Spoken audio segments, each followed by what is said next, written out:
Hey everyone, welcome to my channel. तो आज करेंगे हम क्लास 6 की गुरुकुल वाणी हिंदी पाठ्य पुस्तक है ग्रेड 6 की, जिसमें आज हम करेंगे चैप्टर नंबर 3, झंडा ऊंचा रहे हमारा। ये हमने 15 अगस्त पे भी हमारे स्कूल में भी चला होगा, हमने गाया भी होगा, है ना। विजय विश्व तिरंगा प्यारा, झंडा ऊंचा रहे हमारा। यह गीत तो आपको याद ही होगा, कई बार आपने इसे गाया भी होगा। क्या आपको मालूम है कि इस अमर झंडा गीत को लिखने वाले कौन थे? वे थे श्याम लाल गुप्त पार्षद, जिनका जन्म 9 सितंबर 1896 को उत्तर प्रदेश में कानपुर ज़िले के नरवल नामक गांव में हुआ था। तो अब आप नेक्स्ट टाइम जब भी ये गीत गाएंगे, विजय विश्व तिरंगा प्यारा, तो आपको ये पता होना चाहिए कि ये गीत किसने लिखा था। तो ये गीत किसने लिखा था? श्यामलाल गुप्त पार्षद ने। अब हम उनके जन्म के बारे में या उनकी जीवनी के बारे में क्यों पढ़ रहे हैं, उनके जीवन के बारे में क्यों पढ़ रहे हैं? क्योंकि कई बार क्या होता है, अभी तो आप 6th ग्रेड में हो, जब आप 8th और 9th और 10th में चले जाओगे बेसिकली, तो वहाँ पर जीवनी लिखने के लिए आती है। जीवनी का मतलब होता है कि उनका जीवन परिचय, वो कब पैदा हुए, उनकी मृत्यु कब हुई, उन्होंने पढ़ाई कब की, कौन सी पढ़ाई कौन से सन में की, अगर उन्होंने किसी आंदोलन में पार्टिसिपेट किया तो कौन सा आंदोलन था, अगर कोई उन्हें अवार्ड मिला तो कब मिला। ये सब चीज़ें आपको उस जीवनी में मेंशन करनी होती हैं विद डेट एंड सन, मतलब ईयर के हिसाब से। तो इसलिए ये जो है, एक तरह से देखा जाए तो श्यामलाल गुप्त पार्षद जी की क्या है, ये जीवनी है जो हम पढ़ रहे हैं। तो ये जो जीवनी है ये बहुत महत्वपूर्ण है, इम्पॉर्टेंट चैप्टर है, इसको हल्के में मत लीजिएगा। क्योंकि जीवनी, आपसे ये क्वेश्चन पूछा जा सकता है कि आप उनके जीवन के बारे में लिखिए। तो अगर आपसे क्वेश्चन आता है ना, उनके जीवन के बारे में लिखिए, तो that means you need to write the जीवनी।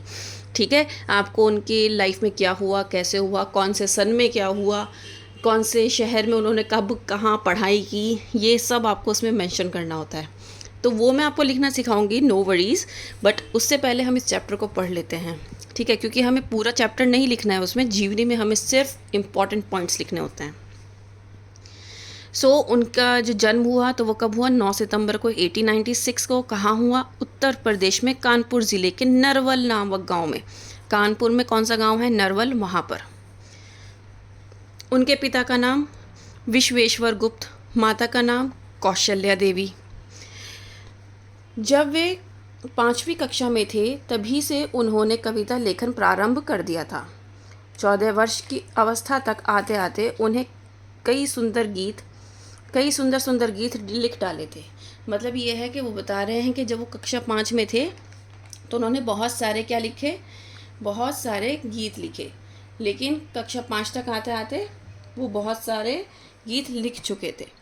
पार्षद जी ने जब युवावस्था में कदम रखा, मतलब जब वो उन्होंने टीनेजर जो लाइफ होती है ना हमारे 13 to 18 वाली, उसमें जब कदम रखा, तब भारत में स्वतंत्रता आंदोलन अपना रंग जमाने लगा था। मतलब उस टाइम पे क्या चल रहा था? आज़ादी की लड़ाई का चल रहा था, स्वतंत्रता आंदोलन चल रहा था।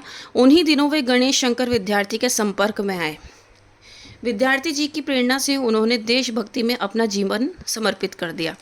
अब गणेश शंकर देव विद्यार्थी जी के साथ रहे, वो बहुत ज़्यादा प्रेरणा देते रहे उन्हें, जिसकी वजह से वो देशभक्त हो गए। कौन देशभक्त हो गए? श्यामलाल गुप्त पार्षद जी।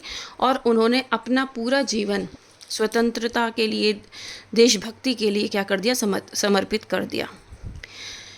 असहयोग आंदोलन में भाग लेने के कारण पार्षद जी को 21 अगस्त 1921 को गिरफ्तार कर आगरा जेल भेज दिया गया था। असहयोग आंदोलन में जब उन्होंने पार्टिसिपेट किया, क्योंकि जितने भी आंदोलन होते थे उसमें कोई ना कोई पार्टिसिपेशन तो चाहिए था ना, तभी तो हमारा देश आज़ाद होना था। हमारा देश आज़ाद होने में इतनी आसानी से आज़ाद नहीं हुआ, कई साल लगे हैं, बहुत सारे आंदोलन आए, बहुत सारे बहुत सारे मूवमेंट्स आए। तो फिर क्या हुआ? उस ड्यूरेशन में बहुत सारे लोगों को फांसी भी दी गई, बहुत सारे लोगों को जेल भी भेजा गया, और उन्हीं में एक ये भी थे, श्यामलाल गुप्त पार्षद जी, जिनको 21 अगस्त 1921 को गिरफ्तार कर आगरा जेल भेज दिया गया।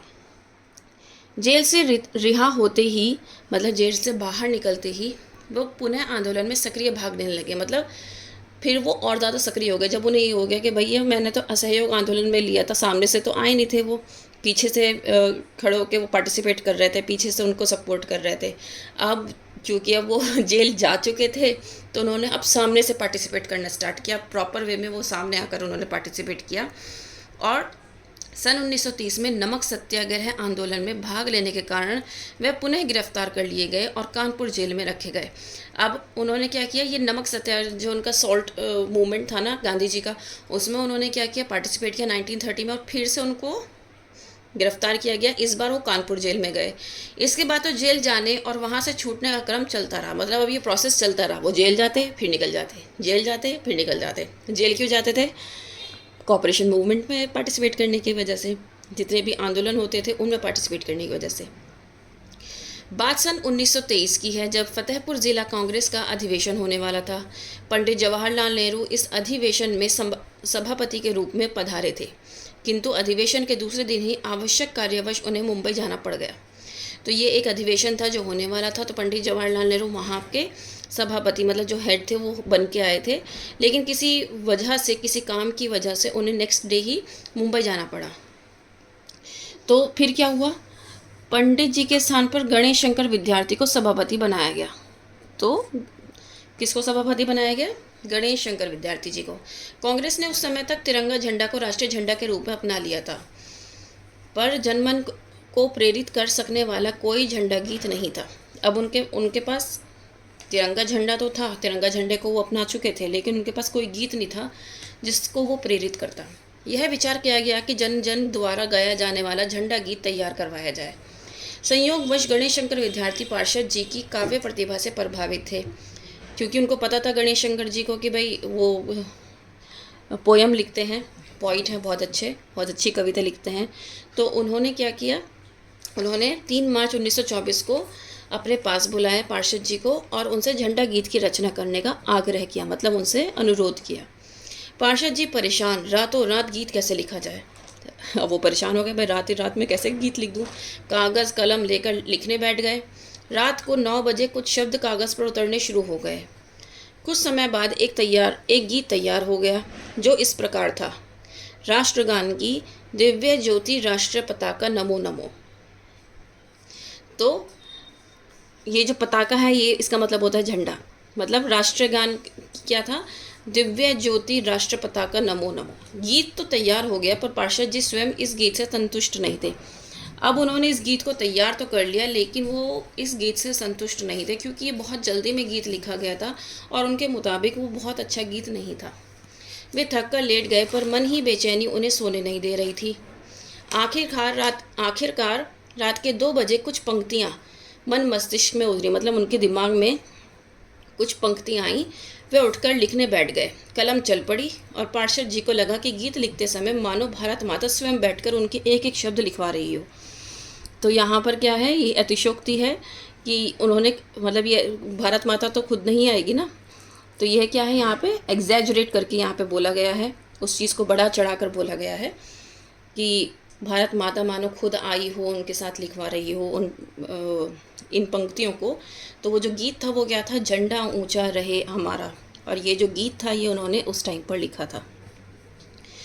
सुबह होते ही पार्षद जी ने दोनों रचनाएं गणेश शंकर विद्यार्थी को दिखाई। विद्यार्थी जी ने उनके गीत राजश्री पुरुषोत्तम दास टंडन को दिखाए। टंडन जी को झंडा ऊंचा रहे हमारा गीत ज़्यादा उपयुक्त लगा। बाद में महात्मा गांधी ने जब झंडा ऊंचा रहे हमारा गीत देखा तो उन्होंने उसके मूल पदों में से 3 पद हटा देने की राय दी। मतलब जो मूल पद थे, जो मेन पद थे, पद क्या होते हैं, पंक्तियाँ होती हैं, 4 ग्रुप ऑफ 4 जो होती हैं पंक्तियाँ, वो क्या कहलाता है, पद कहलाता है। तो जो मूल पद थे, जो मेन लाइंस थी, उनमें से 3 पद हटाने के लिए गांधी जी ने कहा। पार्षद जी ने उनकी यह राय सहर्ष स्वीकार कर ली। सहर्ष मतलब खुशी के साथ स्वीकार कर ली। लगभग 1 माह के बाद ही झंडा ऊंचा रहे हमारा को पहली बार सामूहिक रूप से 13 अप्रैल 1924 को आयोजित जलियांवाला बाग दिवस के अवसर पर गाया गया। तो सामूहिक रूप से मतलब सबके सामने 13 अप्रैल 1924 को जलियांवाला बाग दिवस पर गाया गया। यह आयोजन कानपुर के फूलबाग मैदान में हुआ था। ये आपको पता होना चाहिए कि पहली बार कहाँ गाया गया था, फूलबाग मैदान में, जलियांवाला बाग दिवस में। ठीक है। तब पार्षद जी के बारे में अपने उद्गार व्यक्त करते हुए नेहरू जी ने कहा था, भले ही लोग पार्षद जी को नहीं जानते होंगे, परंतु समूचा देश राष्ट्रीय ध्वज के सम्मान में लिखे उनके गीत से परिचित है।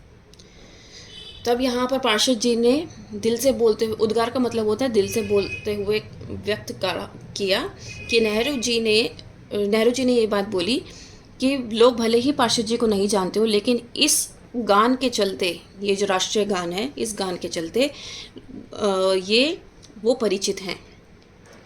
सन 1938 में गुजरात में सूरत ज़िले के हरिपुरा गांव में कांग्रेस का अधिवेशन हुआ। तब वहाँ पार्षद जी के इस गीत को झंडा गीत के रूप में मान्यता दी गई। तो जब वहाँ पर अधिवेशन हुआ तो वहाँ पर इनको क्या किया, झंडा गीत के रूप में मान्यता प्राप्त हुई। जब भारत स्वतंत्र हो गया तब सन 1952 में लाल किले में उन्हें विजय विश्व तिरंगा प्यारा गाने का अवसर दिया गया। तो आज़ादी के बाद 1952 में लाल किले में, रेड फोर्ट में उन्होंने क्या गाया, विजय विश्व तिरंगा प्यारा। ऐसा अवसर देकर एक तरह से उन्हें सम्मानित किया गया। इतना ही नहीं, सन 1973 में उन्हें पद्मश्री की उपाधि भी प्रदान की गई। जैसे कि मैंने आपको स्टार्टिंग में बताया था, आपको इसमें अवार्ड्स भी लिखने होते हैं, कौन सा अवार्ड कौन से सन में मिला। ठीक है। तो क्योंकि ये पूरा अंडरलाइंड आप देख सकते हो, तो यहाँ पर आप बॉक्सेस बना सकते हो ऐसे। ठीक है। तो इससे आपको आइडिया हो जाएगा कि कहाँ पे क्या हुआ। 10 अगस्त 1977 की रात को वह मनहूस घड़ी आ गई जब राष्ट्र कवि पार्षद जी का निधन हो गया। तो उनका जो डेथ हुई वो कब हुई, 10 अगस्त 1977। उनका निधन देश के लिए अपूर्णीय क्षति था, किंतु वह अपनी झंडा गीत के कारण अमर हो गए। आज भी उनका अमर झंडा गीत राष्ट्रीय पर्वों पर गाया बजाया जाता है। तो आज भी हम लोग इस गीत को गाते हैं, लेकिन हमें ये पता होना चाहिए कि ये गीत किसने लिखा है और कैसे गीत लिखा गया था। तो हमें बेसिकली इस जो पार्षद जी थे, श्यामलाल गुप्त पार्षद जी, उनकी जीवनी हमें अच्छे से याद होनी बहुत ज़रूरी है, तभी हम उसके महत्व को भी समझेंगे। हम जब भी 15 अगस्त 26 जनवरी होता है, हम इन गीत को गाते हैं, है ना, और हमारे दिल में भी बहुत ज़्यादा देशभक्ति की भावना होती है। उस टाइम पे तो हम करो या मरो वाली कंडीशन में होते हैं, लेकिन जैसे ही 15 अगस्त गया, 26 जनवरी गया, हम सब कुछ भूल जाते हैं, राइट। लेकिन हमें भूलना नहीं है, हमें क्या करना है, इस चीज़ को याद रखना है, कैसे लोगों ने बलिदानी दी, कैसे उन्होंने हमारे देश को स्वतंत्र कराया, और इस तरीके से ये हमारे पास ये गीत पहुँचे। तो उम्मीद करती हूँ कि ये जो चैप्टर है ये आपको बहुत अच्छे से समझ में आया होगा। अगर आपको बहुत अच्छे से समझ में आया है, please like, share and subscribe. That's all. Thank you.